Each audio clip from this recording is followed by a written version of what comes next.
a formação de raparigas no grau português nas décadas de 1960 e 1970. O grau foi criado pelo padre Van Reynek na Holanda em 1921 e pretendia organizar raparigas católicas a partir de um moderno movimento de juventude com a finalidade de ganhar o mundo para Cristo. A dedicação das raparigas e a opção pela vida celibatária não foi compreendida de imediato pelos eclesiásticos. Afinal, se eram celibatárias, por que não serem freiras? Segundo Maria Carlos Semedo Ramos, as mulheres do grau serão sempre vistas, por um lado, com uma excessiva vida religiosa e, por outro lado, com a ausência de um assistente eclesiástico. O espanto ou a resistência dos eclesiásticos se dava ao fato de que há muitos séculos se advogou que as mulheres teriam que ter a tutela masculina, seja do pai, do marido ou do padre. E a proposta do grau era que essas mulheres celibatárias agiriam com autonomia, sem um diretor espiritual para guiá-las ou vigiá-las, como observa Maria de Carlos Semedo Ramos na citação a seguir. O grau, desde o início, traçou como matriz da sua identidade ser um movimento de apostolado de mulheres leigas, liderado espiritualmente por mulheres, ao serviço da Igreja, mas não sob o controle de qualquer instância hierárquica da Igreja. O grau, para permanecer fiel ao seu caráter de movimento leigo, deveria manter a sua independência e iniciativa. Para isso, era fundamental uma formação sólida, aberta e dialogante. E é esta marca que, em 1957, as fundadoras do grau em Portugal, Maria de Lourdes Pintacilgo e Teresa Santa Clara Gomes, quiseram imprimir ao movimento no país. No livro Grau 25 anos, ao narrar sobre o início do movimento em Portugal, é mencionado: éramos 12, entre os 18 e os 27 anos, todas estudantes, exceto 2. Muitas éramos dirigentes da Juventude Universitária Católica Feminina e todas entusiasticamente idealistas. Contudo, em 1959, o texto esclarece que fomos proibidas pelo cardeal patriarca de Lisboa de ter atividades, fazer propaganda e viver em comunidade. O cardeal patriarca de Lisboa era Dom Manuel Gonçalves Cerejeira, que era muito próximo de Salazar. Com isso, o grupo teve que buscar outras dioceses que autorizassem as suas atividades.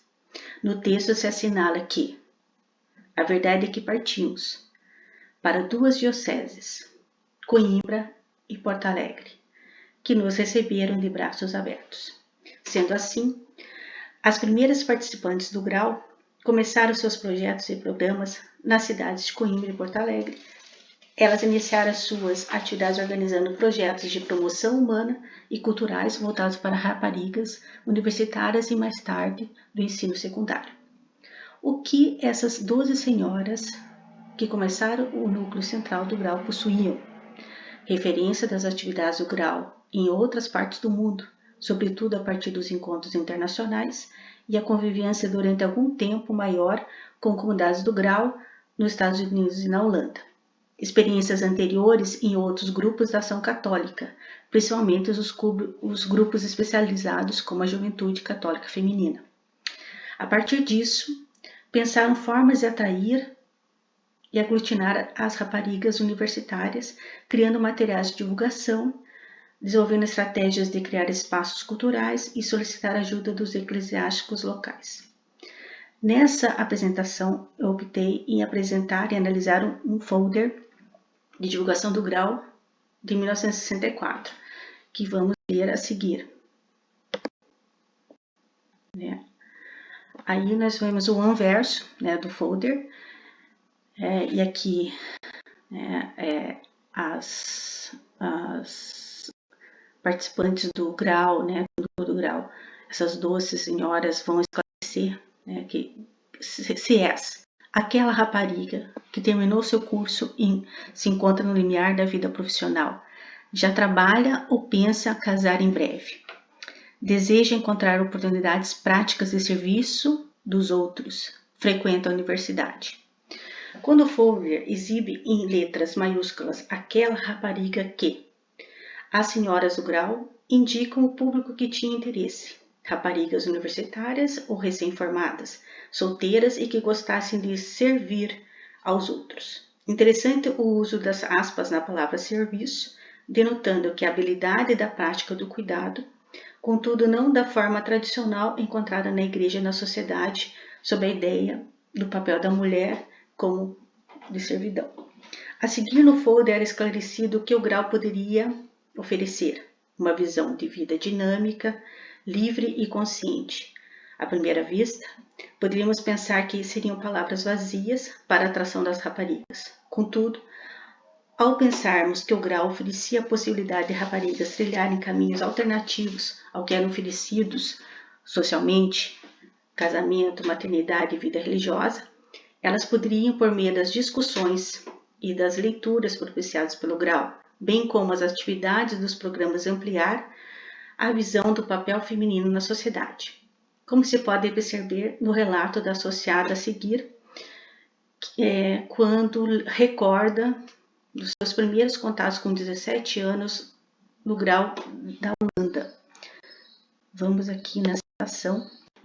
Um relato ele é mais extenso, né? Eu selecionei apenas 2 passagens.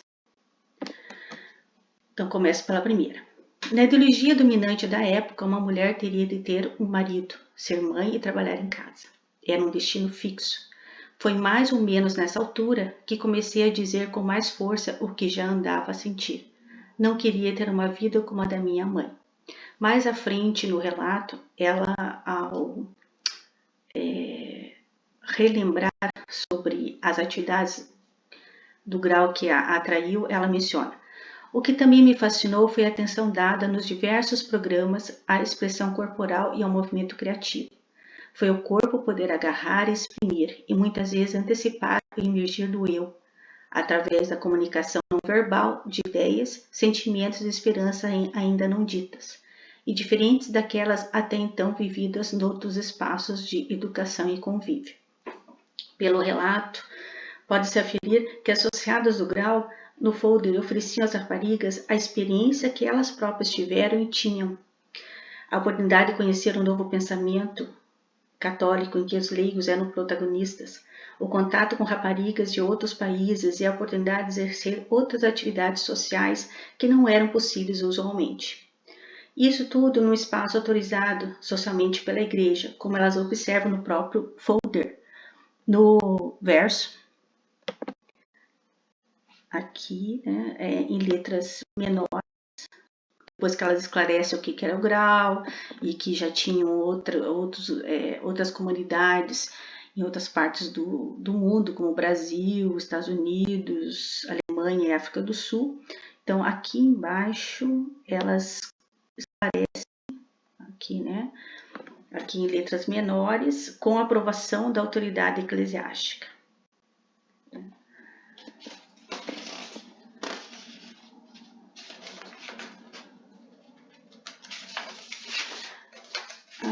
Ao acompanhar, no arquivo, né, do grau, em Lisboa, encontra-se anexa a esse folder um manuscrito, onde a gente pode ver a estratégia de distribuição desse folder, né, em algumas cidades.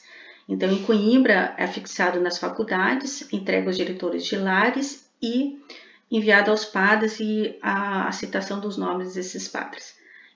No Porto é fixado em faculdades e entregue ao reitor do seminário.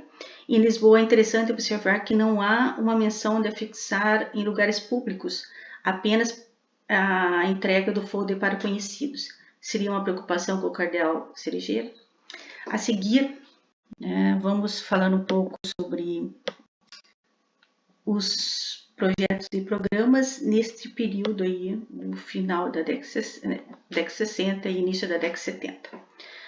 Então, os programas residenciais que possuem como público-alvo raparigas universitárias e pessoas que moravam na zona rural durante o período letivo, desenvolvendo atividades no movimento pendular entre a formação e a ação, que nem sempre era fácil. No período do verão eram organizados campos de férias de vivência intensa das raparigas, onde, para além dos programas organizados para o exterior, se multiplicavam os tempos de partilha e convívio, onde o ser era mais importante do que o dizer ou fazer. Nos programas de cultura, né, as associadas citam Coimbra, de 1963 a 1974, Lisboa a partir de 1968 e Porto Alegre esporadicamente durante esse período. Dessas atividades culturais associadas ao grau, apontam como ponto alto a criação do Centro de Arte e Cultura de Coimbra, que funcionou de 63 a 69. O centro possuía uma exposição permanente de livros e objetos de arte de inspiração cristã e logo tornou-se o ponto de encontro de pessoas que queriam ter contato com as novas correntes do pensamento católico. Nos projetos de promoção humana e evangelização de Porto Alegre de 1961 a 71, Coimbra a partir de 68, as associadas se inspiraram nas técnicas de desenvolvimento comunitário, apostando que a motivação psicológica e a formação de quadros locais seriam motores da mudança social. As atividades do projeto se iniciaram no distrito de Porto Alegre com as seguintes ações: o lançamento de cooperativas e a instalação de centros sociais em São Cristóvão e São Bartolomeu e a animação das mais variadas iniciativas locais. Durante pouco mais de 10 anos, o projeto ofereceu a mais de 100 assistentes sociais e animadores rurais, a formação. Nos campos de trabalho de 1962 a 74, 700 estudantes atuaram em 20 aldeias na região de Coimbra e Porto Alegre, nas zonas Fabris do Olhão, Caldas da Rainha, Leiria e Tavira. Neste momento, o grau começou as suas atividades de maior inserção nas aldeias, com a finalidade de tornar a população local protagonista de sua história. Concomitante, o grau passou a desenvolver programas de alfabetização e conscientização, a partir de 68, nas regiões de Porto Alegre e de Lisboa, orientado por uma equipe externa do grau e contando com o voluntariado de estudantes. As primeiras experiências foram realizadas em Alegrete, Urra e Fortes e nos bairros da Lata de Lisboa. Em 1970, na cidade de Coimbra, 40 estudantes animaram aproximadamente 20 grupos de adultos nas aldeias próximas. E, finalmente, o projeto de Sociologia Participativa, em 68, na cidade de Coimbra, com a colaboração de voluntários da Universidade de Roma e 50 estudantes. Tratava-se de um trabalho de investigação, ação, que visava desenvolver nas comunidades locais o conhecimento da sua própria realidade, para que sobre ela pudesse exercer um juízo crítico e atuante. A maior dificuldade era que, após fazer um mapeamento com a comunidade sobre as dificuldades e as suas aspirações, era realizar essas aspirações. O desenvolvimento dos projetos e programas foram possíveis pelo sucesso na formação das raparigas durante os anos de execução das atividades nas zonas rurais e periféricas de Lisboa, ao mesmo tempo que formavam quadros para animação das formações de crianças e adultos. As senhoras do grau apostaram nesses projetos como formas de motivar a população portuguesa ao desejo de mudança e de conscientização da sua condição. Isto é perspectiva dos materiais criados por elas, que estão no arquivo do grau, para os programas de alfabetização, sempre apoiados no método Paulo Freire.